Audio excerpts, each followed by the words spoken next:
Well, Halo fans, we have finally reached that moment. Halo Campaign Evolved is almost here. It launches on July 28th, and the early previews and hands-on impressions are officially rolling in. After months of speculation, gameplay reveals, and endless online debates, people have finally spent real time with this game. So the big question everyone is asking is a simple one. Can a remake truly respect the original Combat Evolved while still giving us a real reason to come back to it? Or does it end up playing things a little too safe? Well, I have gone through a ton of the early hands-on coverage from the outlets and the creators who actually got to play it. And today I am going to walk you through everything they loved, the biggest new additions, and the couple of concerns that keep coming up, all with absolutely no spoilers. So if you want the honest early word before this one launches, let us jump right in. So the very first thing that became clear across almost every preview is that this is not just a lazy remaster. Nobody is calling it a quick resolution bump with a bit of better lighting. Instead, the message is consistent. Halo Studios rebuilt the entire game in Unreal Engine 5, and that brings modern lighting, far more detailed environments, updated cinematics, and a long list of gameplay improvements. But here is the important part. They did all of that while intentionally protecting the feel of the original Combat Evolved. The iconic missions are still there, the legendary encounters are still there, but nearly every hands-on describes this as a modern reconstruction rather than just a fresh coat of paint, and that distinction really matters because a remaster only updates the visuals, while a reconstruction like this rebuilds the game from the ground up. So right away, this is a much more ambitious project than a lot of us expected. Now, here is a concern a lot of longtime fans had going in, and I definitely shared it. The big worry was that this would basically just be Halo Anniversary all over again. You know, the same campaign, sharper textures, prettier cutscenes, ship it and move on. And thankfully, that really does not seem to be what is happening here. Yes, the original story is untouched because nobody wants the story of Combat Evolved rewritten. That would be like tearing pages out of a classic and scribbling new ones in. But the early impressions suggest that Halo Studios understood the tough line they had to walk, changed too much, and people ask why you even called it Halo, changed too little, and people wonder why the remake exists at all. And from what reviewers are saying, the team seems to have figured out exactly what needed to stay the same and where they actually had room to improve. That is a really hard balance to nail, and so far, the early signs are genuinely promising. Let us also take a second on why this launch is honestly a really big deal, because for the first time ever, a mainline Halo game is coming to PlayStation 5, right alongside Xbox Series X and S and PC, and if you have followed this series at all, you know that is almost unthinkable. This is the franchise that basically defined Xbox. And now, 25 years later, it is landing on a Sony console. On top of that, it is on Game Pass on day one. The standard edition sits at around $50. And if you grab the premium edition, you can jump in a few days early. So whether you are on Xbox, PlayStation, or PC, there is a way in for just about everybody. And all of that combined makes this one of the biggest, most watched Halo launches in years, which also means the pressure on Halo Studios to actually deliver is enormous. Now, before we break down how it actually plays, let me quickly lay out everything that is new here, because it is genuinely more than you might expect from a remake. You have got Operation Meteorite, which is a set of brand new prequel missions, an expanded weapon sandbox pulled from later Halo games, an optional third-person mode for the entire campaign, a campaign remix mode built around skulls, the ability to hijack and drive enemy vehicles, and full cooperative play. The one big thing that is missing, and we will absolutely get to it, is competitive multiplayer. So take a good look at the board here, and then let us dig into the pieces that reviewers were most excited about.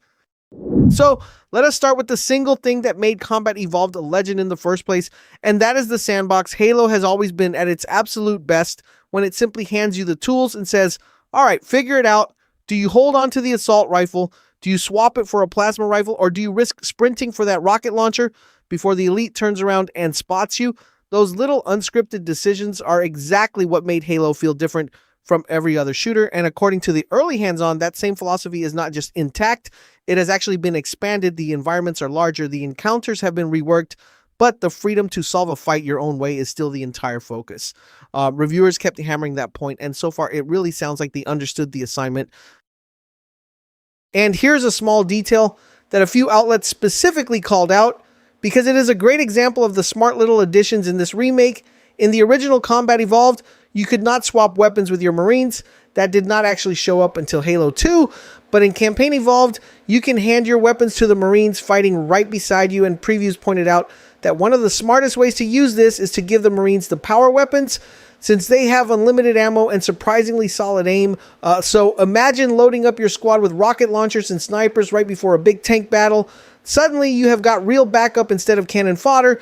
It does not replace what makes Halo fun, it just quietly gives you one more way to approach a fight, and honestly, those are exactly the kinds of touches that show this team gets it. One mission the previews just kept coming back to is Assault on the Control Room, and if you played the original, you know exactly why.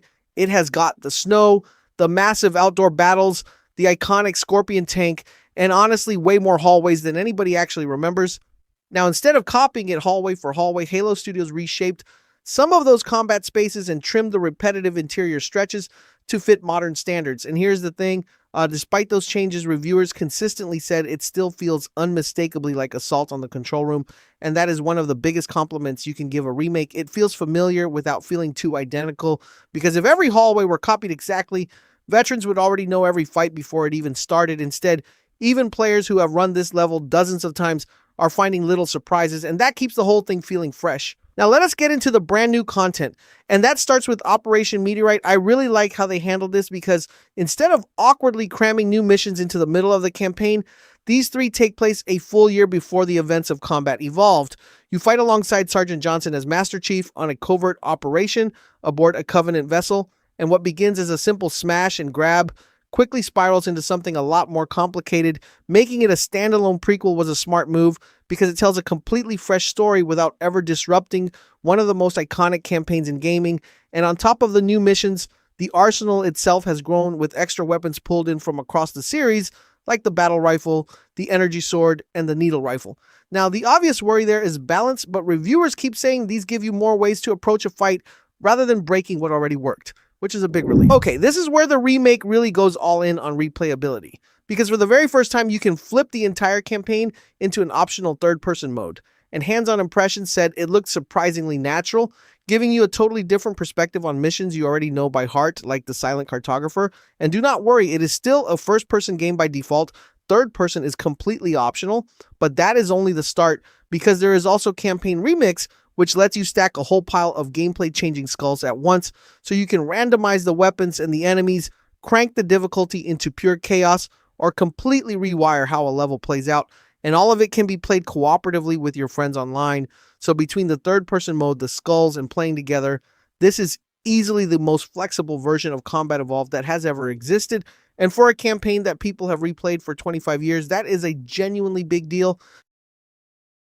There are two more things reviewers were genuinely excited about, so let us hit both.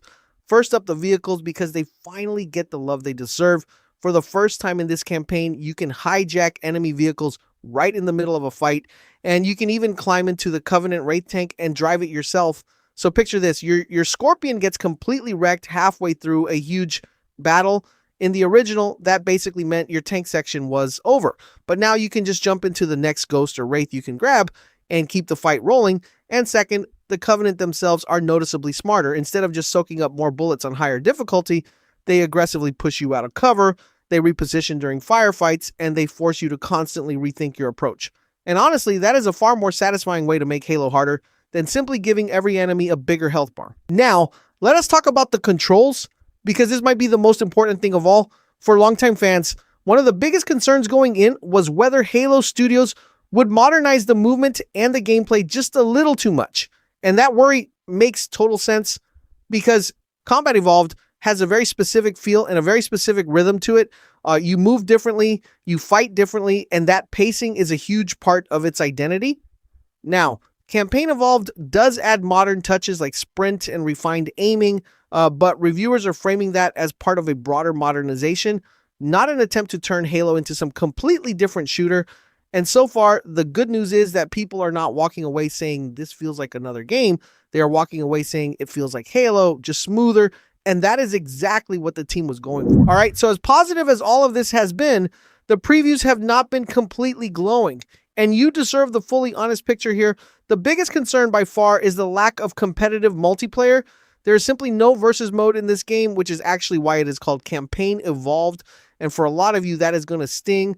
Now, the good news is that full cooperative play is still in, so you can run the entire campaign with up to 3 friends online. But if head-to-head multiplayer is your main reason for playing Halo, you will want to know that going in. The other concern is Unreal Engine 5 itself, because while it can produce absolutely stunning visuals, it has also developed a reputation for occasional performance issues, and Halo is a series where responsiveness matters just as much as looks. Now, the early builds are reportedly in good shape, but honestly, we will not truly know how it holds up until millions of people are playing it across every platform.